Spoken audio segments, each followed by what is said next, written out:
স্ত্রীর কোন স্থানে স্বামী হাত দিয়ে ঘুমালে বরকত এবং রহমত নাজিল হয়? আসসালামু আলাইকুম ওয়া রাহমাতুল্লাহি ওয়া বারাকাতুহু। সম্মানিত দর্শক মণ্ডলী, আজকে আপনাদেরকে গুরুত্বপূর্ণ একটা আমলের কথা বলবো।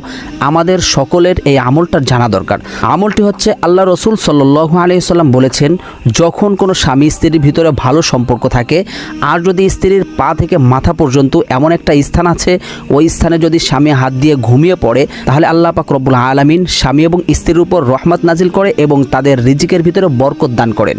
সুবহানাল্লাহ। আল্লাহ রসুল সাল্লাল্লাহু আলাইহি সাল্লাম বলেছেন, যখন কোনো স্বামী স্ত্রী ঘুমানোর জন্য বিছনায় শুয়ে পড়বে, তখন স্বামী যেন তার ডান হাত দ্বারা স্ত্রীর কপালে হাত রেখে আস্তে আস্তে মলিন করে স্ত্রীকে যদি ঘুম পাড়িয়ে দেয় এবং যদি কপালে হাত রেখে যদি স্বামীও ঘুমিয়ে পড়ে, সারা রাত্র আল্লাহ পাক রব্বুল আলামিন তাদের উপর রহমত নাজিল করবে এবং রিজিকের ভিতরে বরকত দিয়ে দিবেন। সুবহানাল্লাহ। যারা স্বামী স্ত্রী আছেন, এই আমলটা করতে পারেন। ভিডিওটি ভালো লাগলে লাইক এবং শেয়ার